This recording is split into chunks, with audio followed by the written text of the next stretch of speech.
Okay, so in this video, this is where we're going to start looking at Wim Hof breathing exercises and what they can do for you. Now, as I've kind of been quite clear about the whole way through this video series, I don't recommend that you jump straight in with Wim Hof training. There are some advantages, and while there are some advantages, you will find improvements many times over if you can sort out your regular breathing pattern. So if you imagine 25,000 breaths a day in 25,000 reps of anything, if you did 25,000 pull-ups a day and one thing was just a little off, you're going to start feeling some pain. You're going to start having some problems very, very quickly. After a couple of days, that's not going to sit really well. And with breathing, because it's something we can do consciously, but mostly it happens unconsciously in our body, we're not actually consciously aware of all the problems that it's giving to us. So a lot of the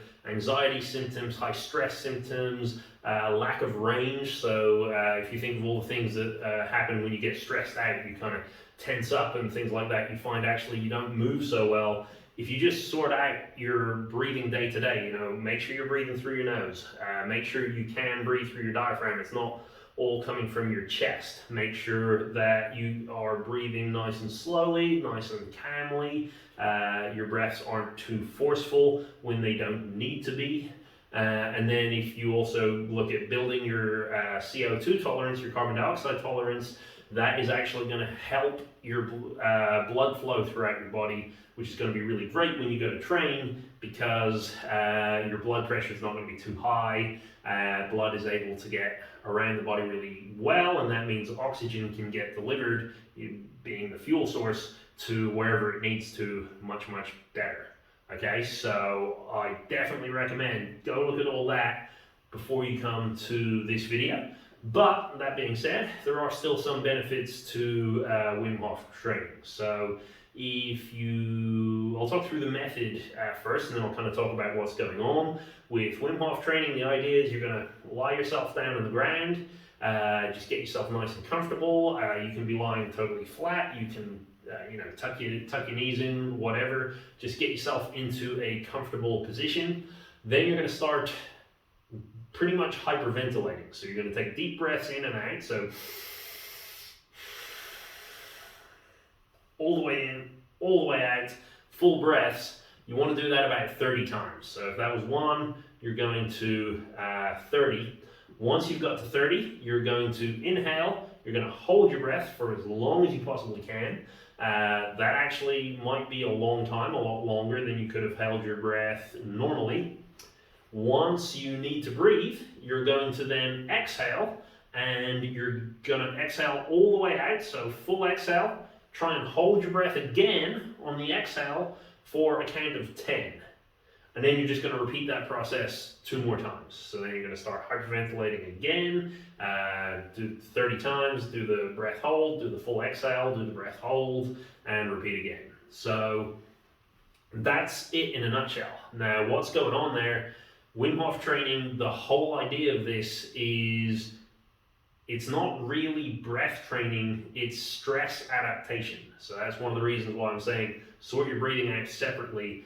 Don't look at Wim Hof as a type of breath training. It's a type of training using your breath, but what you're actually doing is using your breath really badly. So hyperventilating, over breathing, breathing more than you need to, what that's going to do is it's going to rid your body totally of carbon dioxide. So every time you're breathing in, you do these long breaths out, you're getting rid of all the carbon dioxide in your body. And once you've done that 30 times, then you have very little carbon dioxide left. So you're going to inhale, hold your breath. Well, the response, the feeling of needing to breathe doesn't come from your oxygen running out. Okay, when your oxygen gets below a certain level, you just pass out. Your brain just shuts everything down, waits for the oxygen levels to build back up, and then wakes you back up, hopefully, if oxygen arrives again. If your carbon dioxide level drops low, carbon dioxide levels passing a threshold is what makes you have that urge to breathe. So with Wim Hof, what you find is because you've dropped your carbon dioxide levels down so low, it takes a long time, especially when you're lying down doing nothing, for those levels to rise back up. And then once they rise over this threshold, that's when you're going to want to breathe. When you do that, then you're going to do your full exhale, you're going to hold. That is going to, when you hold your breath on full exhale, that's going to encourage your body to produce some more red blood cells, and that means you're going to do the next round with more blood cells able to hold oxygen, and you're getting rid of, again, all the carbon dioxide in your body, even more. So the second time, levels are even lower, and so you're going to wait for that to build up and build up and build up till it hits the threshold. And that's basically it in a nutshell. So what is the benefit of that? The idea is, if you're trying to help your body to better manage stress, one of the ways you can do that is practice it in a safe and controlled setting. Just like you would with, you want to train your knees to be stronger. Well, you're going to do a bunch of lunges in a controlled and safe manner, and that's going to help you build the muscle tissue so that when you're out in the football field and your knees being shot around in all these different directions, well, you've had a bit of experience of that and you know what to do. So Wim Hof is the exact same, but we're taking the body out of the equation and we're just stimulating all the parts of your autonomic nervous system, your unconscious brain, that deals with stress. So when you start hyperventilating, your brain assumes this is really stressful. It's going to start releasing a bunch of stress hormones, and you're just going to ride that out. You're going to deal with that through this whole process, but nothing bad's going to happen. So in real life, later on down the line, you get into a stressful event, your boss is mad at you, you're doing a HIIT workout, and suddenly you're hyperventilating and breathing and you're running out of energy. All those stress levels are going to build up, and now your brain it's still treating it as a bad thing, but it's a little bit less worried than it was before, because before your stress levels were rising and it went, oh man, I don't know what to do in this situation. Something bad's probably happening. So that's kind of the idea of the benefits of Wim Hof training.